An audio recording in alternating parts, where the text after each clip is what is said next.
Welcome to the first edition of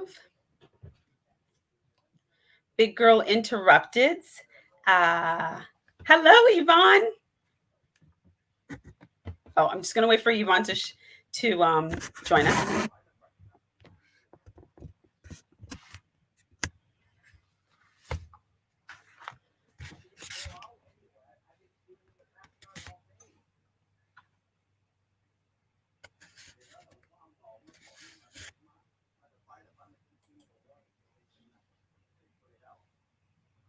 You got to turn your mic off.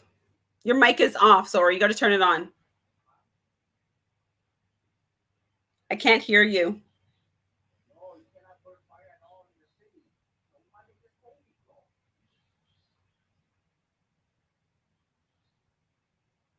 Can you turn your mic on?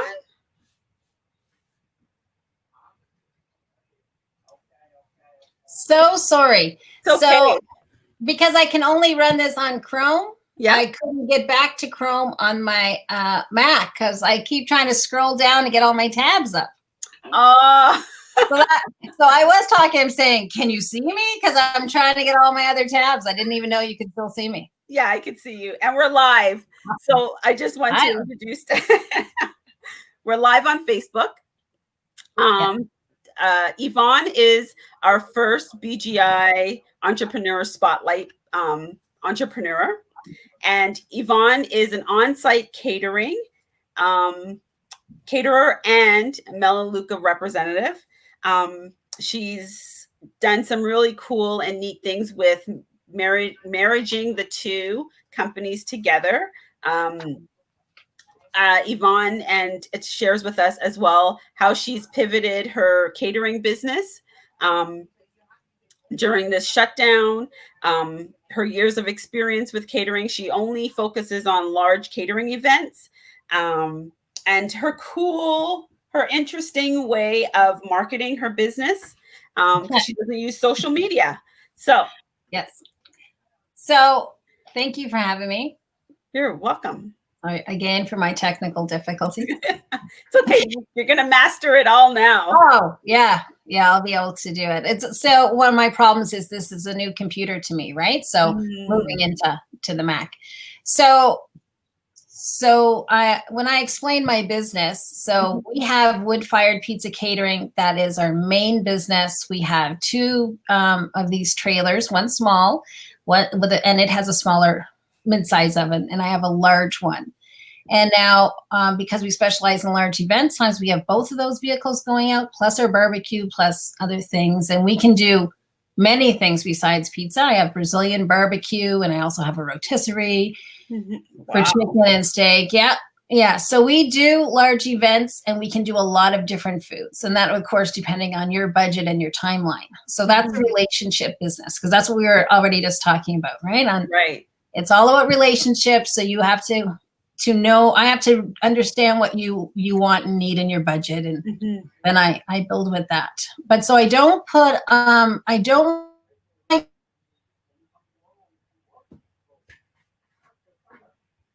think she's frozen a little bit. Just for a sec, I lost you for a sec. Yeah. So because of the tire kickers. So what happens with that is we had a lot of publicity in our early years. Okay.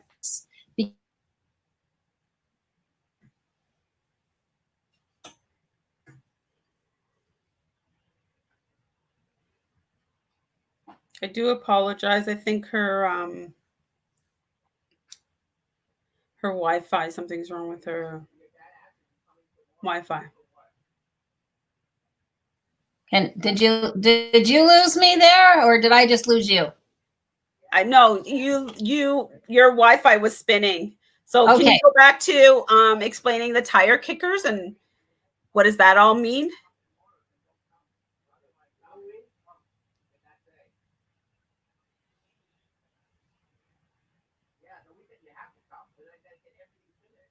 When we started, and we were one of the first gourmet food trucks that was there, we had a lot of publicity.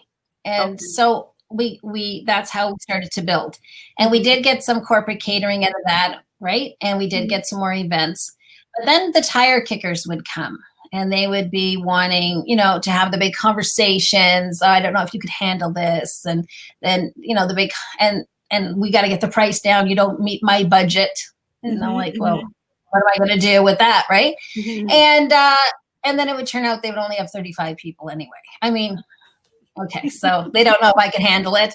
I've just fed hundreds and hundreds, but I don't know if I could do 35 people at your house. Right. So that was time wasting. And like, that's like an energy vampire, right? Somebody that brings you down.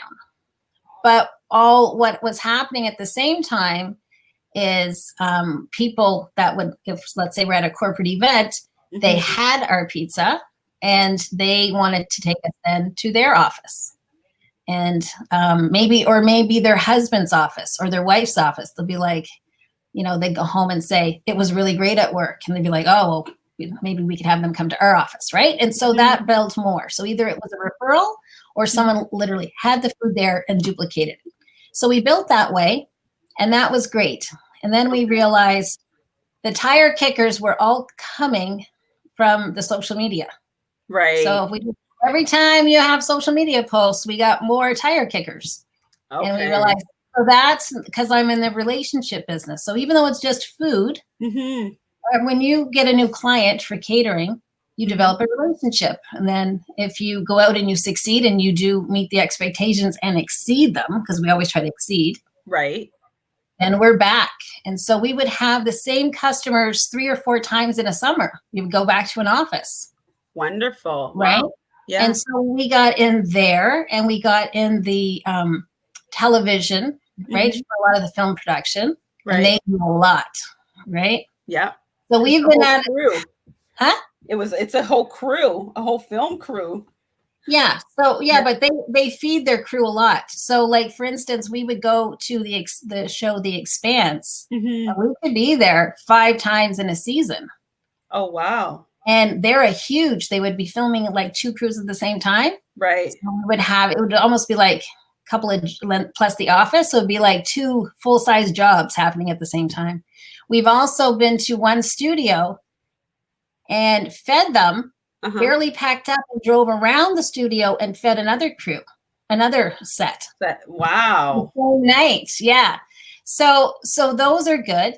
And I get booked on text. So once I have, or just a quick email, hey, Yvonne, are you going to be free Friday nights? Right.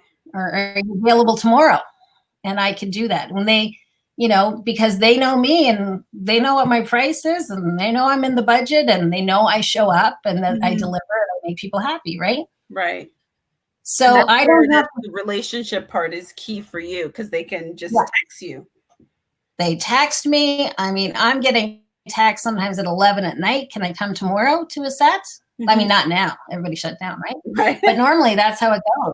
Like I could be texting into the night and I have to get up the next morning because that's how TV works, right? Right. So that's a lot of my short-term, right? My short-term bookings for those. Right. Unless it's a wrap party, they book me 3 weeks ahead because they know they really need me that night, right?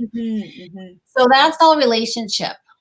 Okay. And so those people leave that show and they go to another show. And right. And so that's all relationship, whether it's with the people that book me or you could be maybe someone from camera department and you go to another show and you tell them at the office, this is the pizza lady we like, call her. Right.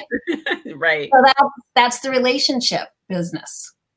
So now, and so we were talking about how right. So I don't have that business anymore.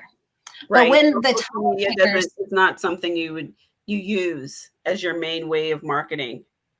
Yeah, because those people have already had me. And so they hear, and also I get heard about, well, I heard we need you on our set because we hear your, the people from this other set are saying that they liked it, right? Right. So either it's a direct referral or it's someone who's had us and then they go on. So the same thing works when you do a wedding. You get another wedding because people in the wedding age bracket tend to have friends getting married, right? They're like in a pack or like a generation. right? Right. Generation. So then they would like us to come to their wedding, and everybody's really nice, right? It's not that people aren't nice or it's not gone well. So, Right. but then we start that relationship again, and that relationship takes time, right? And then we do that wedding, and then another wedding comes up, and that's another separate relationship. Right. But that's not, right? It's not the same business builder as you have. Like, you have events that are, you know, clients that have big budgets and they need us a lot, right? So that is where your time, because it's you with my kind of business, I can't be out at, say,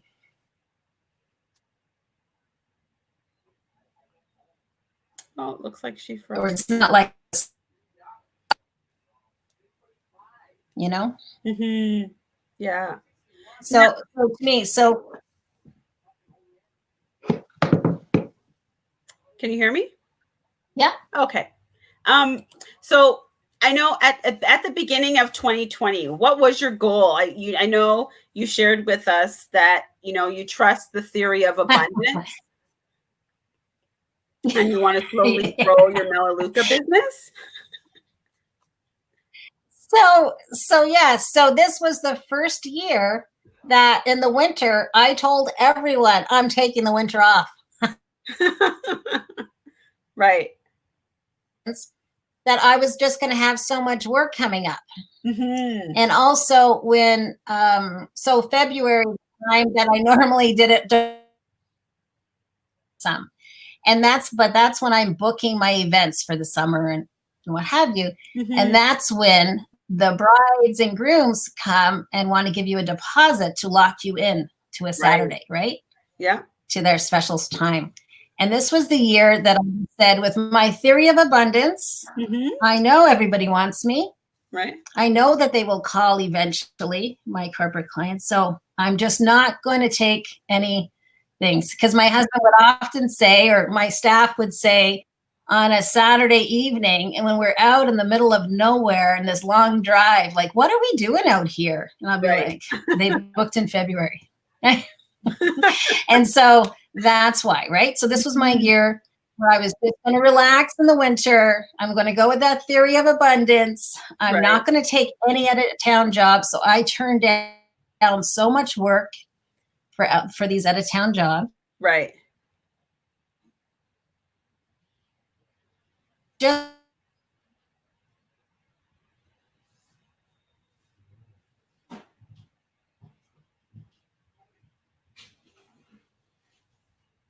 think she's frozen again.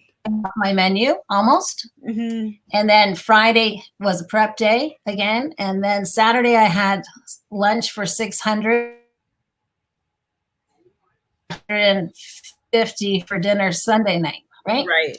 So I was ready to go back hard. Wow. And can you hear?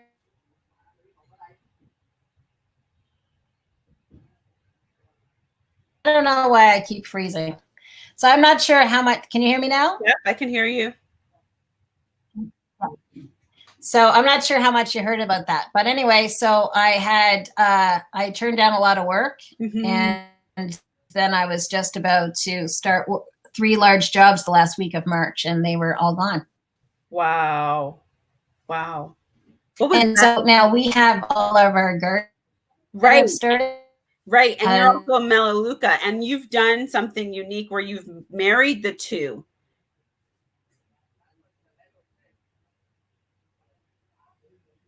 Oh, yeah. So I'm not sure if you heard about the part.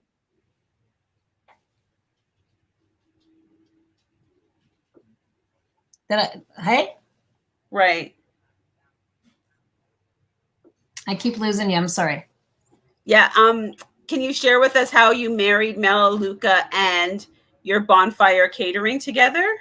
Because then you have a garden. Where yeah. So all my gardens, so all the gardens that my husband has already started, right, to be ready for a catering season, is now going to be sold locally.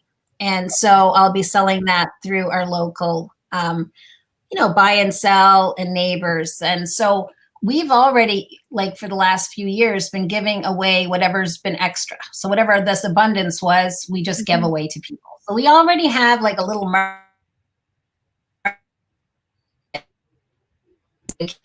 all really want.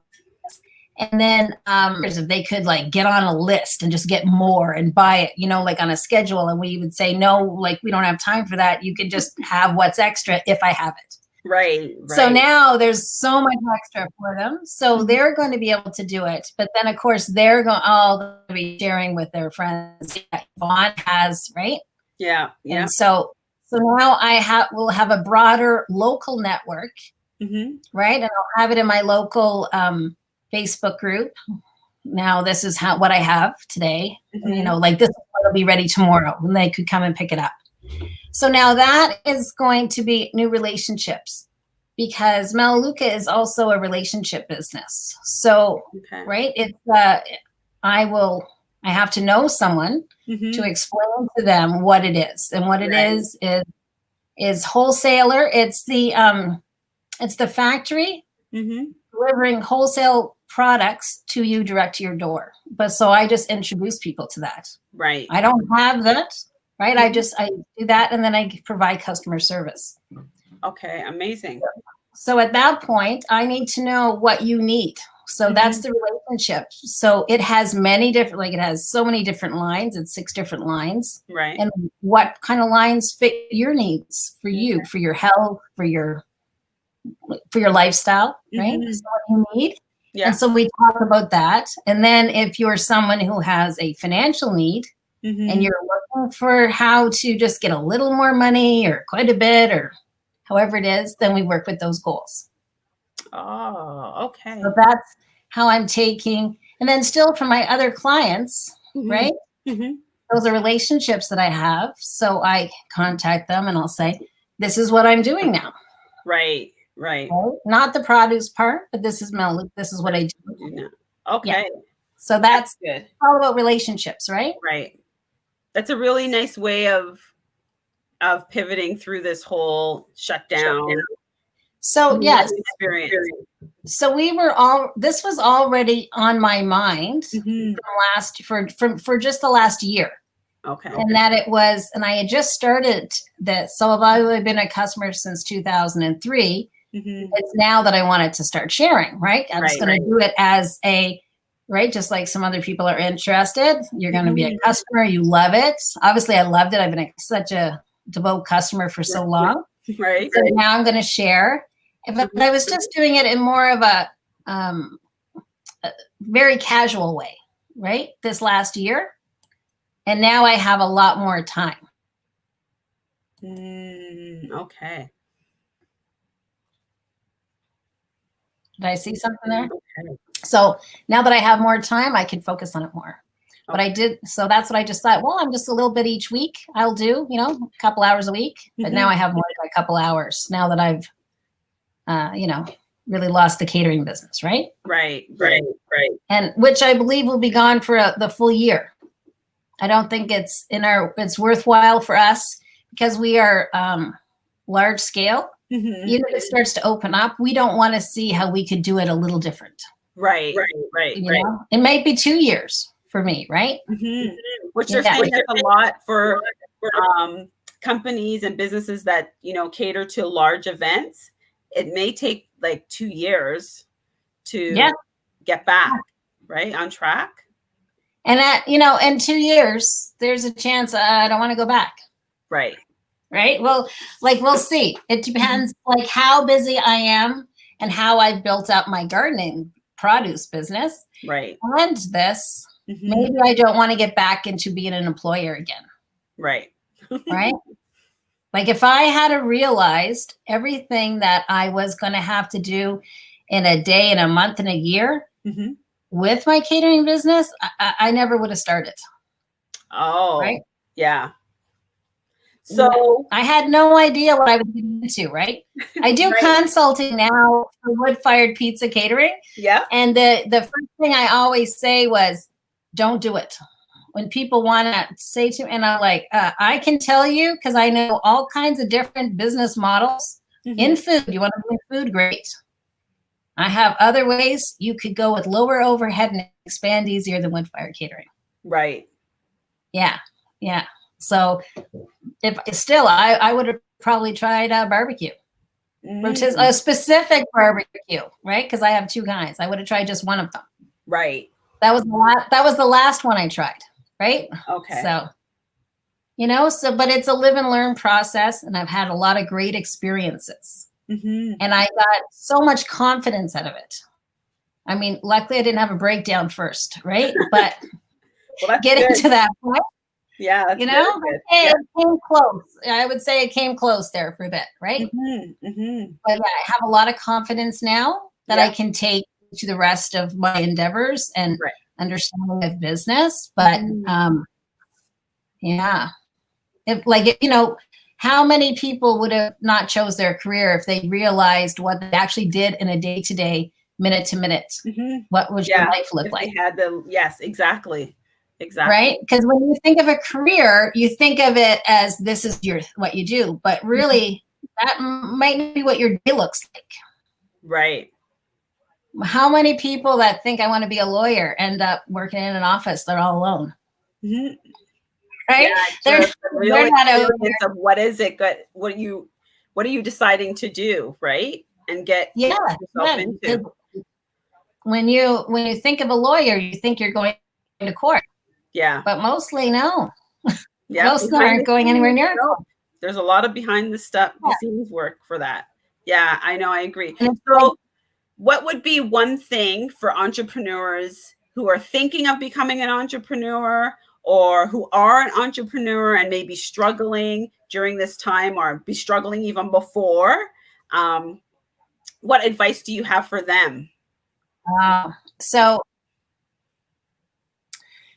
we didn't have a business plan, right? When we started, what we thought, it was so basic, our concept. It was not a fully fleshed out business plan.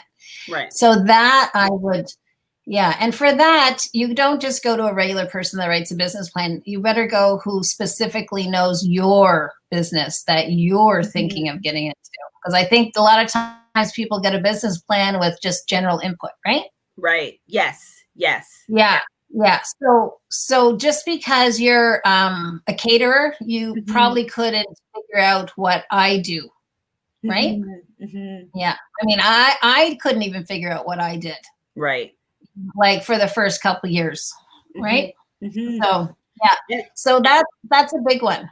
Yeah, and it does take a couple of years. I know for Wendy and I, when we started BGI, we had this big, because we did our vision board for our business. And then we worked with a business coach who created this umbrella system and divided up what we already had, then sent us away for research. Then we had somebody help us with more research, because you need to make sure you really flush out your business, right? Really flush out your plan, which is so important for you to understand where you want to be and where you want to go. So, and this is the reason why we thought during this COVID time, it's the perfect time to now, on the next thing on our target list is to feature entrepreneurs, because we look at women and entrepreneurs as one of the things that are interrupting some people. Some people, just like you shared in your story of, having kids, being a stay-at-home mom, but didn't want to go back out and work for somebody. There's a lot of women who are in that position and they don't know where to go. So now, yeah. So we were talking about that on Instagram. So if someone was just watching this, they maybe didn't hear that. And so the reason I started the business is because I used to be a hairdresser in my early years, and then I became a stay-at-home mom because I wanted to, and it was great. But as they got older, I could go back, but to what? I just didn't have the confidence. That's why I started that business. I didn't have the confidence to go and apply for a job. So I never got turned down for a job because I never applied. And so, that's your interruption, your fear. Completely.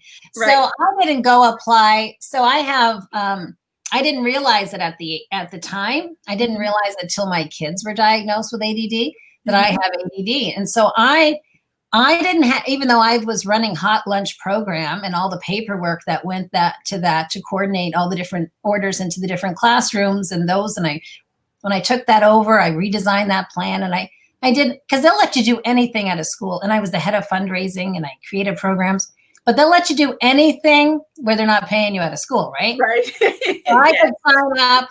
I could take control. You're making money, great, right? Right. But then, even though I could do those, and I was having success, I was running a little, organizing people around for these things. I didn't have the confidence to go apply at Tim Hortons or like a Wendy's, McDonald's, because I kept thinking, I don't think I can handle these tickets coming in.